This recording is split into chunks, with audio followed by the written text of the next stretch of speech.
Bueno, bueno, vamos a empezar igual.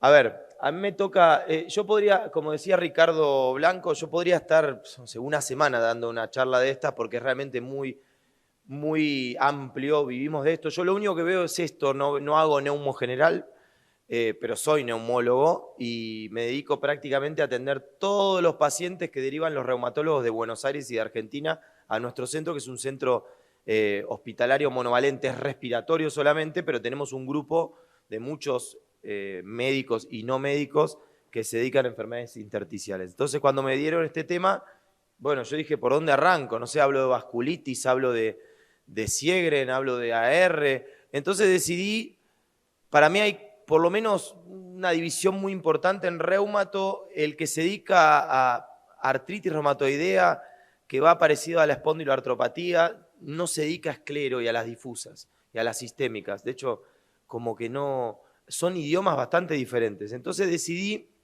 de todas las enfermedades reumatológicas, prefiero hablar profundo de dos: la artritis reumatoidea y la esclerosis sistémica. Así que vamos a eso. Pero en realidad ustedes sepan que hay un sinfín de enfermedades autoinmunes que incluyen las que ustedes conocen, algunas menos conocidas, hasta de hepatitis autoinmune, enfermedad inflamatoria intestinal, etcétera, etcétera, que dan compromiso pulmonar intersticial. Hoy vamos a hablar de artritis reumatoidea y esclerosis sistémica con compromiso pulmonar intersticial, que vuelvo a decir, cada una de estas sería una charla de una semana, pero vamos a tratar de resumirlo en 20 minutos.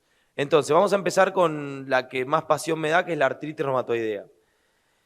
Ya queda incómodo el nombre artritis reumatoidea, porque en realidad, como dijo, creo que ayer Ricardo, la sinovial es la diana final, pero en realidad es una enfermedad sistémica que finalmente afecta a las articulaciones, pero no empiezan las articulaciones, como ustedes saben. Uno de los órganos donde empieza es en el pulmón, pero si vemos libros antiguos, realmente el idioma que se hablaba por ignorancia de los neumólogos era todo fibrosis, fibrosis, fibrosis, como si fibrosis existiera.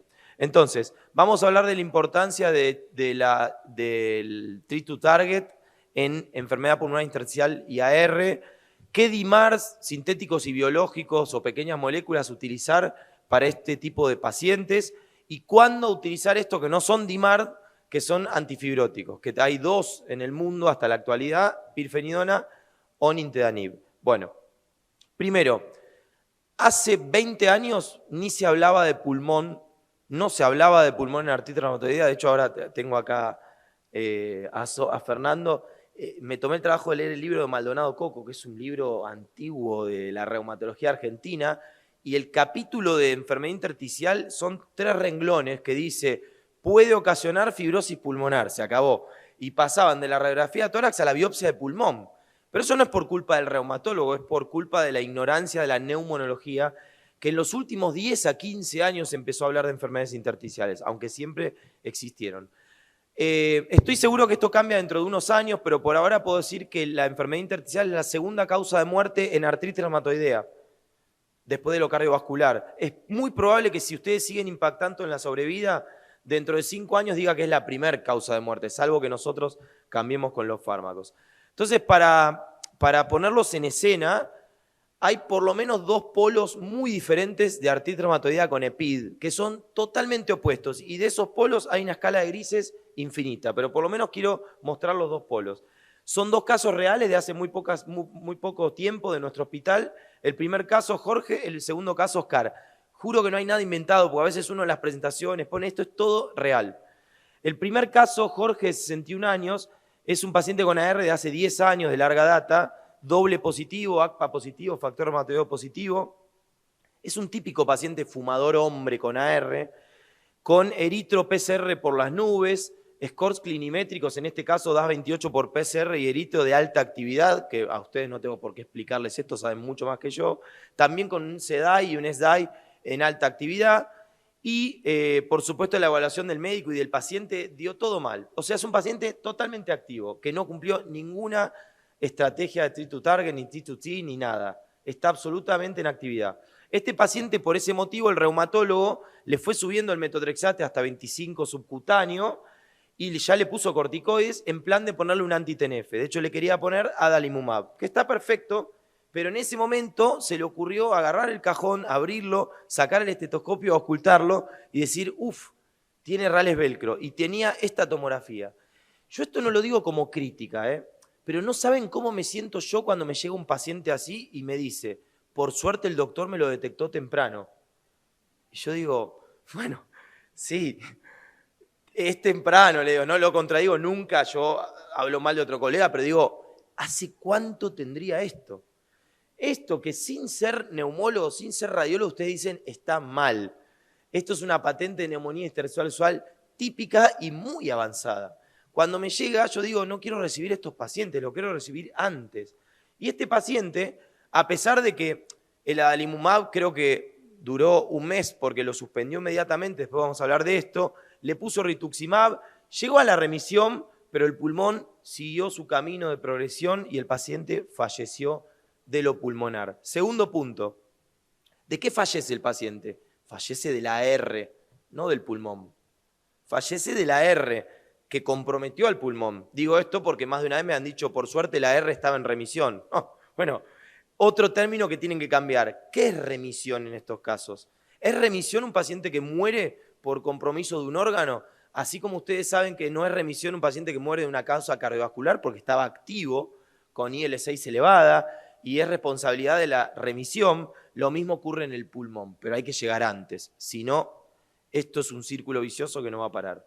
Ese es el primer fenotipo. El segundo fenotipo es Oscar, que este es un caso muy atractivo porque Oscar estaba en una presentación mía, así como ustedes, encubierto porque era médico, pero sabía que era paciente y sabía que tenía fibrosis pulmonar, entre comillas, y le habían dicho que tenía que ir a trasplante pulmonar, así. Médico psiquiatra, empezó a investigar y se metió en una charla mía. Cuando terminó la charla se acercó y me dijo, Fabián, ¿puedo ir a tu consulta? ¿Por qué? Porque yo en realidad soy médico, pero también soy paciente. Tengo fibrosis pulmonar. Vení el lunes, le digo. Vino al hospital el lunes. Por supuesto no le cobré un peso, colega, perfecto. Llega y yo con mi poca validez de hacer squeeze y revisar articulaciones, me di cuenta que era una R. Este paciente apenas le di la mano y hizo ¡ah! Yo dije, bueno, es la primera vez que me sale un squeeze, les llama así ustedes, ¿cierto? Entonces, tenía eritro por las nubes, PCR por las nubes, y cuando le pedí los anticuerpos, tenía ACPA positivo y factor reumatoideo positivo. Lo primero que hice fue llamar a Gustavo Citera. Le digo, Gustavo, es la primera vez que voy a indicar un metotrexate.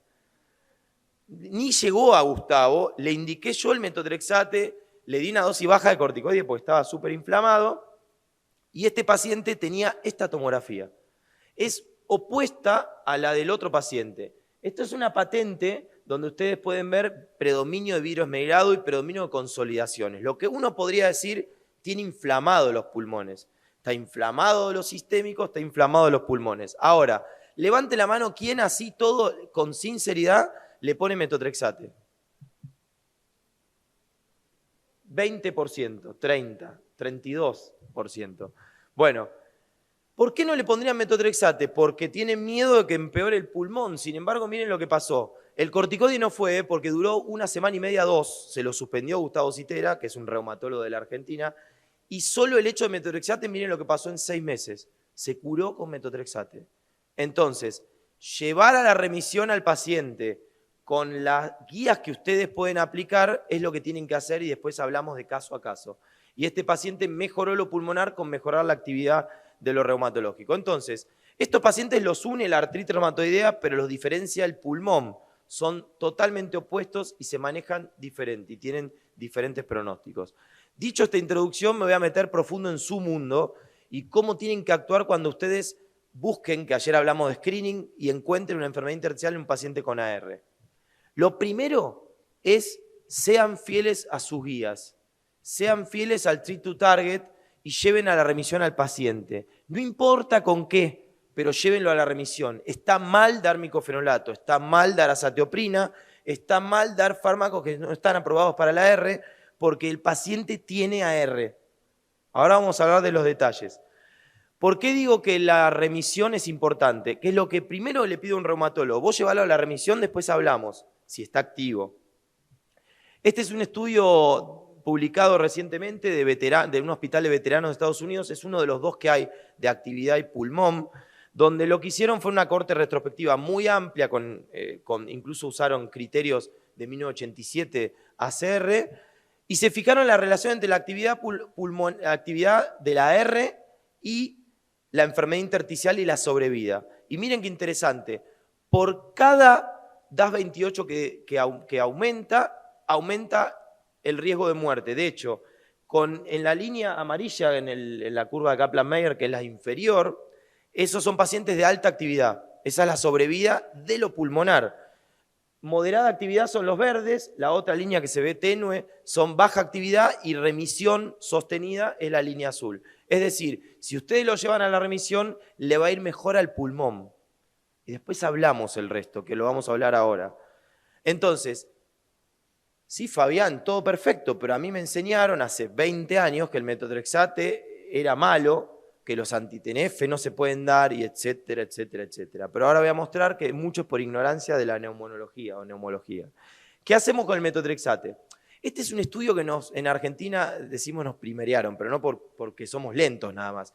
Lo quisimos hacer nosotros y enseguida se publica. ¿A ustedes no les llama la atención que el metotrexate no da toxicidad en artritis psoriásica, en psoriasis, en enfermedad inflamatoria intestinal? ¿Cómo puede ser que el pulmón de la R sea tan diferente y que le haga tan mal el metotrexate? Entonces, a alguien se le ocurrió hacer un metaanálisis de todos los ensayos clínicos de metotrexate versus placebo de artritis psoriásica, psoriasis y de enfermedad inflamatoria intestinal.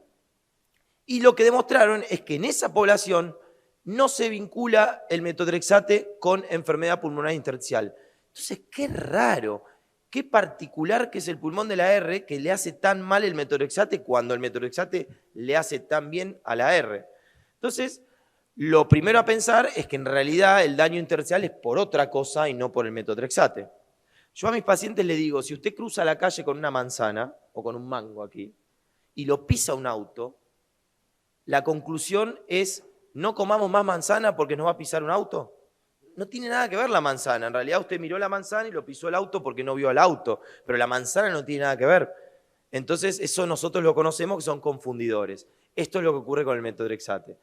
Esto lo sepultó Philippe Houdet, que es un verdadero reumonólogo de París, que trabaja con nosotros, que hizo un estudio de casos y controles con validación externa de 3 poblaciones étnicas, México, Estados Unidos y Brasil, y se fijó la relación entre metotrexate y enfermedad pulmonar intersticial, una corte muy grande, incluso donde hicieron genética, y encontraron que ni en Francia ni en el resto de los países existió relación entre metotrexate y EPID en artritis reumatoidea. Y ahora, metotrexate sigue siendo víctima de nuestro desconocimiento. ¿Por qué digo sigue siendo? Porque las únicas guías que hay publicadas en el mundo, que aplaudo a los españoles, fue hace 10 días exactamente por el grupo de SER y CEPAR, que es Sociedad de Reumato y de Neumología, lamentablemente según me dijo alguno de los primeros autores, un error en cómo lo quisieron expresar, sigue diciendo que es preferible usar leflunomida en vez de metotrexate, cuando en realidad metotrexate es su primer droga de elección, con lo cual sigue siendo víctima de nuestro desconocimiento el metotrexate. No tengan miedo a usar metotrexate. Ahora bien, ¿por qué un paciente con metotrexate progresa el pulmón a pesar de remisión articular? Lo mismo ocurre con anti-TNF. El anti-TNF, ustedes saben que hay un warning que cuando tiene enfermedad intersticial traten de no usar anti-TNF porque puede progresar lo pulmonar.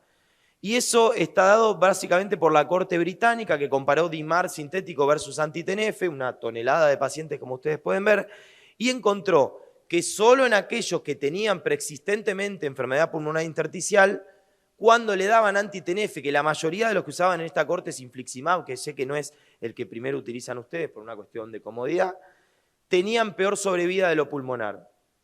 Ahora, cuando en este estudio ajustaron por confundidores, edad, tabaco, sexo, actividad de lo articular, ese efecto desapareció. Ahora, ¿por qué el metotrexate, la leflunomida, los anti-TNF, sobre todo los anti-TNF, no son eficaces en el pulmón de la R?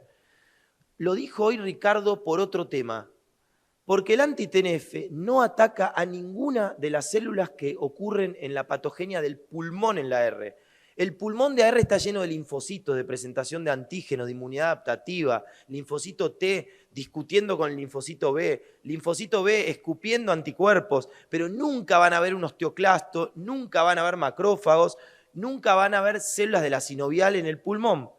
Eso ocurre en la sinovial. Entonces, los fármacos de IMART que atacan la inmunidad adaptativa, bien arriba, abatacept, rituximab, tocilizumab, pequeñas moléculas si quieren, son eficaces en el pulmón posiblemente, pero los fármacos que atacan la sinovial muy bien, pero que no le pegan ni a un linfocito, como por ejemplo los anti-TNF, son ineficaces. Entonces, cuando vean EPID y anti-TNF, no es culpa del anti-TNF, no es tóxico el anti-TNF, sino que es el anti-TNF efectivo para la sinovial, pero no es efectivo para lo pulmonar. Esto da para una charla larga, pero básicamente es un concepto bastante nuevo. Bien, ¿qué sabemos de anti-CD20? Básicamente rituximab, este es un estudio británico de 10 años de experiencia retrospectiva, 700 pacientes con AR tratados con rituxi, 8% tenían EPID. Entonces la pregunta es, ¿cómo le fue con el rituximab? Mucho mejor que con otros fármacos como hablé. Fíjense que básicamente un 32%, que es un cuarto, empeoraron a pesar del rituximab y a pesar de la remisión. Ahora, lo interesante es, ¿por qué empeoraron los que empeoraron? Empeoraron los que empeoraron porque tenían una patente de neumonía intersticial usual muy avanzada y porque ya venían progresando de antes. Entonces, por más que le den un fármaco que sí le pega al pulmón de la R patogénicamente, pero se lo dan tarde, no va a ser efectivo, que es lo que le pasó al caso número 1 que mostré. Abatacept. Bueno, acá tenemos uno de los primeros autores, así que cualquier crítica se la hacemos al doctor Ricardo Blanco, pero yo, sin conocerlo previamente en persona, vivo citando este trabajo porque hay muy poca evidencia, pero es uno de los trabajos más serios que hay, es el más serio que hay en el mundo de abatacept. Ustedes saben que el abatacept básicamente inhibe la coestimulación TB, le pega al linfocito T, pero básicamente atonta la comunicación entre el linfocito T y el B. Entonces va incluso más alto que el rituximab, que noquea a los linfocitos B.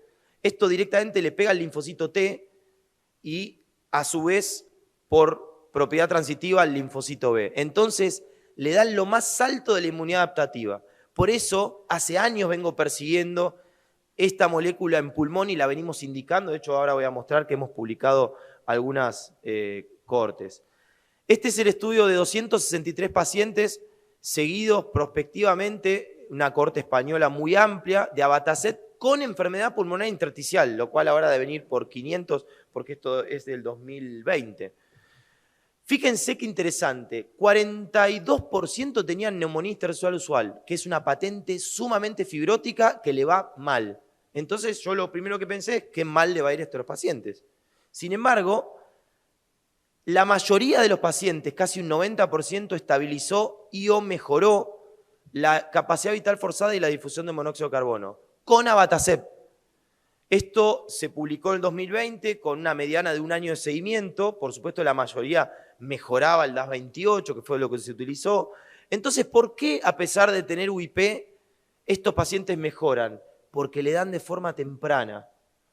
Porque si vos atacás temprano la inmunidad adaptativa, no cuando está todo fibrosado y con capacidad vital de 20%, ese paciente posiblemente cortes la evolución. De hecho, la gran pregunta es, ¿qué pasará si le doy a un paciente con anti-CCP positivo y UIP abatacept sin artritis? ¿Cortaré la evolución? Bueno, no lo hago porque no hay evidencia, es absolutamente off-label, pero es muy interesante estudiarlo. Esto hace que esta publicación hizo que tanto guías británicas como guías españolas consideren el abatacept como la primera opción de un biológico en pacientes con EPID y AR y segunda opción al rituximab por lo que les mostré yo. Entonces, no hay ensayos clínicos, no los va a haber, lamentablemente, posiblemente tema de patentes, etcétera, pero esto es lo que sabemos de AR y EPID. ¿Qué sabemos de antifibróticos? Que no sirve para la sinovial nada, pero sí para esos pacientes que tienen un predominio fibrótico. Bueno, yo fui autor, por suerte, de las guías mundiales de fibrosis pulmonar progresiva publicadas este año, en el mes de mayo. Ustedes saben, fibrosis pulmonar progresiva es un paciente, por ejemplo, con AR, que tiene una enfermedad intersticial fibrosante y progresiva a pesar de lo que ustedes le den. El ensayo clínico INVIL estudió nintedanib versus placebo, que es un antifibrótico, en este fenotipo de pacientes, donde la mayoría eran AR y la mayoría eran esclero. Sobre todo artritis reumatoidea porque son los que más UIP tienen. Y lo que demostró es, primero que todos declinan, no cura el antifibrótico, pero reduce relativamente la declinación de la capacidad vital forzada a 57%. Yo se lo voy a traducir al idioma humano. Que a una persona le caiga en un año 187 mililitros, se va a morir en 3, 4, 5 años. Si le caen 80 mililitros, posiblemente duplique eso, pero se va a morir igual. Todos mis pacientes con fibrosis pulmonar progresiva mueren, pero les tiro la sobrevida. Tienen que tener un pensamiento oncológico para entender los resultados de esto. Por ahora no hay ningún antifibrótico en la medicina que haya sido eficaz para la fibrosis. Es una cuota pendiente de la ciencia. Entonces, para terminar, AR y EPID, nosotros tenemos una mirada que yo le llamo bimodal. Por un lado, ustedes cumplan las guías T2T, Treat to Target, remisión sostenida, lo que quieran. Yo les voy a exigir DAS 28, SEDAI, SDAI. No acepto un anda bien, anda más o menos, porque eso me pasa a mí. A veces me dicen, va bien con lo que le doy. No, a mí mostrame números, calidad de vida, hack, lo que sea. Así como ustedes me tienen que exigir a mí números y términos adecuados. No acepten fibrosis pulmonar. No es un término, es como que ustedes le digan, tiene reuma. ¿Qué es reuma? Bueno, lo mismo siento yo cuando me dicen tiene fibrosis. Entonces, las patentes tomográficas son muy importantes, es muy diferente como mostré los dos polos de presentación. Entonces, dicho esto, nosotros publicamos un acercamiento desde la patogenia de cómo deberíamos actuar en el 2017 y sigue siendo hoy el más vigente científicamente. Primero, AR y EPID. Si tiene UIP, neumonía intersticial usual, yo les pregunto a ustedes, doctor Blanco, ¿cómo está desde su punto de vista? No, tiene un DAS 28 de 0, que no sé si existe eso. Está perfecto, eritro de 0. Y el paciente tiene una UIP y está progresando, entonces le digo, dejale lo que tiene y yo le agrego nintedanib, porque es una fibrosis pulmonar progresiva. Ahora, si el doctor Ricardo o cualquier reumatólogo de ustedes me dice, tiene un DAS 28 de 6, lo primero que le digo es, bueno, a ver, tiene metotrexate, vos ya tenés que cambiar. Pongámosle un DIMAR biológico que le pegue a la inmunidad adaptativa. Rituximab, abatacept, tocilizumab o cualquier antiinterleuquina 6, o JAK-inhibs, inhibidores de la vía JAK, que tienen otra explicación. Esos son los fármacos a pensar en los pacientes con EPID y UIP que están activos. Ahora, si tiene una patente inflamatoria de lo pulmonar, ya no me importa lo que ustedes me digan, porque por más que me digan que tiene un DAS 28 de 0, ya el paciente está inflamado de lo pulmonar. Entonces, si está con metotrexate, le agregamos dosis o le agregamos un DIMAR que le pegue inmunidad adaptativa o hasta si quieren hacemos una versión cobarde, corticoides y un inmunosupresor, que es la versión que yo le llamo versión pobre. Pero lo ideal sería hacer un tratamiento dual. A ver, si tiene metotrexate y no está funcionando desde lo pulmonar, entonces agreguémosle abatacept, rituximab, antiinterleuquina 6 o JAK-inhibs. Ese es el pensamiento de la R y EPID. Ahora les pido que hagan como los delfines, que pueden descansar un hemisferio y el otro dejarlo activo. Activen el otro hemisferio y vamos al mundo de la esclero, totalmente diferente. Yo hablo diferente con un esclerosistemólogo que un ARólogo. Son diferentes. El idioma es totalmente opuesto. ¿Qué inmunosupresores dar? Bueno, acá les tengo que decir, depende de los fenotipos de presentación. La cohorte EUSTAR, que ya se habló hoy, muestra que en el pulmón hay diferentes fenotipos. Hay pacientes que progresan muy lento, que no progresan. Hay pacientes que progresan muy rápido y el 30% de los pacientes progresan, no todos progresan. Por lo menos visto por esta cohorte que es la más importante del mundo. Y para ir directo al tratamiento, esta es la única enfermedad que tiene ensayos clínicos. No de resultados excelentes, pero es la única enfermedad que en pulmón tiene ensayos clínicos. Entonces, les voy a hablar de ciclo, de micofenolato mofetil, rápidamente de rituximab, de tocilizumab y de nintedanib. Y voy a dejar para otro día trasplante autólogo de médula ósea, que es otro capítulo, y trasplante pulmonar.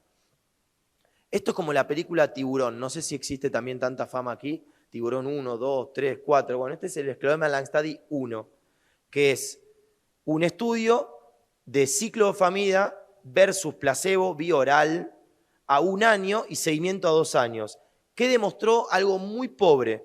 una mejoría de la capacidad vital forzada en pacientes con esclero y EPID de 2,5%. Para que tengan una idea, la variabilidad del método es 5%. Eso quiere decir que tranquilamente puede ser por la variabilidad del método. O sea, es casi nada, pero el endpoint, desde el punto de vista estadístico, fue significativo. Otro problema, efectos adversos y tasa de abandono. Importantísimo en este estudio. Y el último problema es, a los 2 años se perdió el efecto. Los que recibían ciclofamida terminaron teniendo lo mismo que los que recibieron placebo. Entonces, es lo que hay, pero con resultados muy modestos. Tiburón 2, Scleroderma Lung Study 2, es un estudio de no inferioridad, ciclofamida versus micofenolato en EPID con esclerosis sistémica, que demostró que no hay inferioridad entre micofenolato mofetil 3 gramos, que muchas veces no se alcanza esa dosis, y ciclofamida bioral. ¿Qué otra cosa demostró? Que es menos tóxico para su leucopenia, infecciones, plaquetopenia, el micofenolato mofetil que la ciclofamida. Por eso van a encontrar siempre electivamente como primera elección el mofetil micofenolato, salvo el costo, que no es menor en los países de Latinoamérica. Ahora, en los estudios post-hoc del Scleroderma Lung Study 1 y 2, juntaron inteligentemente todos los que recibieron micofenolato, todos los que recibieron placebo, y los enfrentaron. Y lo que demostró el micofenolato versus placebo post-hoc, que por supuesto hay que tomar con pinzas, es que mejora la FBC, mejora la DLCO, mejora el score de Rondan de la piel y mejora el grado de disnea. Micofenolato versus placebo. Y este sería como un estudio post-hoc encubierto. Rituximab no tiene ningún ensayo clínico en esclero, puntualmente, esclero y pulmón. Sin embargo, el grupo Austar estudió la relación entre rituximab y cómo le va a lo pulmonar de la esclero, y ustedes pueden ver que hay mejoría de la piel y mejoría de la capacidad vital forzada. Ahora, tenemos el estudio recientemente publicado, bueno, el reciente no, ya pasó un año, el DESIRES, que es un ensayo controlado randomizado de rituximab versus placebo en pacientes con esclero EULAR 2013.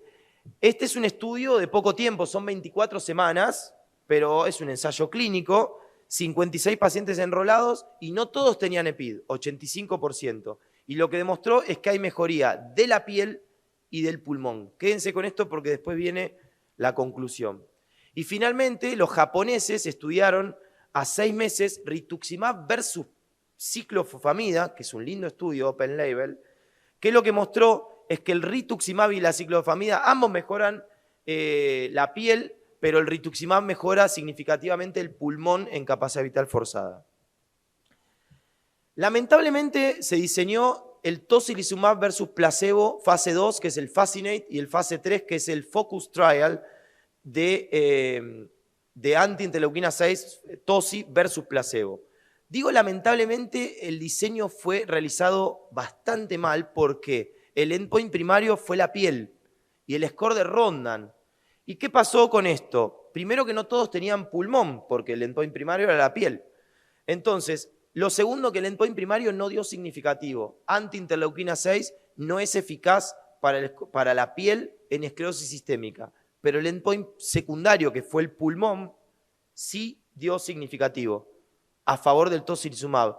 Y a pesar de que 40% no tenían EPID. Entonces, ¿qué pasó? Después hicieron análisis post-hoc. No se debería haber aprobado el tocilizumab en esta enfermedad con enfermedad intersticial, sin embargo, las cosas raras de la vida, la FDA lo aprobó a pesar de las disculpas del grupo del Steering Committee de investigadores, porque el estudio realmente fue mal diseñado y de los insultos que habrá hecho Roche cuando vio los resultados. Pero a nosotros nos quedó un sabor amargo de qué hubiese pasado si diseñaban bien el estudio con el endpoint primario de pulmón. Ustedes saben que cuando eso no sucede, el poder estadístico cambia, hay que tomar con pinzas. Sin embargo, a pesar de eso, tocilizumab está aprobado para esclero y pulmón por la FDA. Bien, entonces vamos con los antifibróticos. Cuando digo antifibróticos, está Tiburón 3, que no voy a hablar, que es el Scleroderma Lung Study 3, que es micofenolato versus micofenolato pirfenidona. Interesante, que es un antifibrótico. No lo voy a hablar por tiempo. Voy a hablar del Sensis Trial, que es nintedanib versus placebo. Este fue un ensayo clínico muy bien diseñado. El endpoint primario fue pulmón. todos tenían que tener compromiso pulmonar fibrótico más del 10%, y se aceptaba el uso de micofenolato. Entonces la mitad recibieron micofenolato, pero lo tenían que estar recibiendo hacía más de 6 meses. Endpoint primario pulmón, endpoint secundario score de Rodnan y calidad de vida. ¿Qué dio? Igual que todos los estudios de nintedanib, el nintedanib hizo que haya una reducción relativa del 44% de la declinación de FBC versus placebo. Todos declinaron, pero los que recibían nintedanib declinaban menos. Yo ahora voy a mostrar algunos detalles interesantes, pero primero quiero decir que a pesar de lo que pensábamos, y yo participé en la ideación de este estudio, y de que en ratones el nintedanib fue efectivo en la piel, el nintedanib no fue efectivo en la piel del humano. Evidentemente no somos ratones. Y no fue efectivo el endpoint secundario, que fue el score de Rodnan. Ahora, hay dos cosas importantes de este estudio. Primero, no es necesario esperar progresión para dar nintedanib en esclerosis sistémica con EPID. Solo es necesario tener una EPID fibrótica de más del 10%. Digo porque se confunde con fibrosis pulmonar progresiva. Segundo punto, no es lo mismo tener fibrosis pulmonar idiopática que tener esclerosis sistémica. Si yo le doy un maracuyá a la fibrosis pulmonar idiopática, declina 220 mililitros en un año, es decir, se muere en 3 a 5 años. Si yo le doy un maracuyá o placebo a la esclerosis sistémica con EPID, declina 93 mililitros al año. Es decir, no tiene nada que ver una enfermedad con otra. La esclero es mucho menos agresiva. Y el último punto importantísimo es, ¿qué pasaba con aquellos que recibían micofenolato y nintedanib? Fueron los que menos declinaron. Declinaron 40 mililitros de media. Entonces ustedes como reumatólogos tienen que saber algo interesante. Así como la piel se arruga, el pelo se cae y se cae todo y engordamos y nos ponemos más curvos, perdemos altura, el pulmón también se achica. Si todos tuviéramos 200 años, todos tendríamos fibrosis pulmonar y los hombres todos tendríamos hiperplasia prostática. Entonces, ¿el pulmón envejece de qué forma? Perdiendo capacidad vital forzada. ¿Cuánto? Una chica joven pierde 15 mililitros, cualquiera de ustedes, 15 mililitros al año, lo cual no se alteren porque no es nada. Una chica no tan joven pierde más de 50 mililitros al año, sana. Entonces, perder 40 mililitros al año teniendo esclero y una enfermedad intersticial fibrosante no es menor. Es casi llegar a la declinación natural de una paciente sana. Con lo cual, ojo con la interpretación de estos estudios. Y el esquema de la Study 3, que es el tiburón 3, es micofenolato con placebo versus micofenolato pirfenidona. Después veremos. Entonces, para terminar, quiero dar mi visión personal, porque la verdad que las guías no me gusta ninguna. Hay guías francesas, realmente no son acordes a lo que yo pienso. Prefiero dar mi visión personal con todo el sesgo del mundo. Micofenolato es la droga de elección. Creo que esto no se discute. La única opción de dar ciclofamida es por acceso, que no está mal, menos costo, o porque no tolera la vía oral. Esas son las indicaciones que no son menores para ciclofamida, pero son similares ciclo y micofenolato. Rituximab, ¿a quién lo reservás, Fabián? Yo reservo rituximab a pacientes que tienen una progresión rápida de piel y o una progresión rápida del pulmón, pero que lo que predomina no es lo fibrótico. El típico caso es alguien que tiene un score de Rodnan de 10 y en 3 meses tiene un score de Rodnan de 17. Aumentó 5 puntos el score de Rodnan.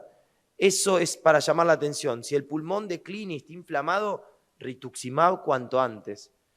Y el tocilizumab lo reservamos para una enfermedad intersticial que no predomina lo fibrótico, que la piel no es lo predominante porque no tiene efecto en piel y que es muy sutil en el daño de lo pulmonar. Una FBC más bien preservada, pero con parámetros de inflamación alto. Y si tienen interleuquina 6, ni hablar. Nintedanib se reserva para aquellos pacientes con formas fibróticas pulmonares predominantes. Pero nunca solo. No tengo un paciente tratado con nintedanib solo porque no es un DIMARD. No le pegás a ninguna otra cosa, es solo al pulmón, con lo cual la piel va a seguir progresando, va a tener problemas de todo tipo, entonces el Raynaud no va a funcionar. Hay que combinar con fármacos, como ustedes saben, posiblemente con micofenolato como primera opción. Pirfenidona por ahora no hay evidencia, pienso que va a dar igual que nintedanib, y pienso que va a dar igual que nintedanib con micofenolato, que le va a ir mejor. Y trasplante autólogo de médula ósea, solo lo digo, es algo experimental.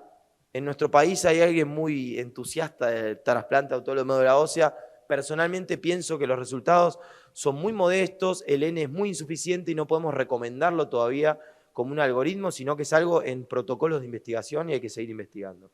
Bueno, como conceptos finales de todas mis charlas es modificar la actividad de las enfermedades en enfermedades sistémicas es vital. El neumólogo que no entiende eso, no trabajen con ese neumólogo porque no les sirve.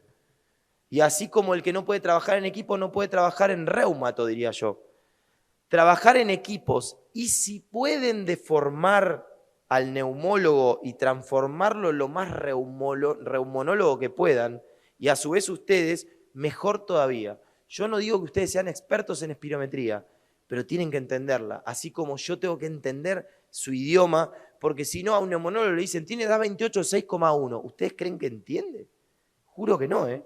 Los neumonólogos no tienen por qué saber DAS 28, CDAI, SDAI. Para mí fue chino mandarín al principio. Entonces, trabajar en equipo es esencial. Muchísimas gracias.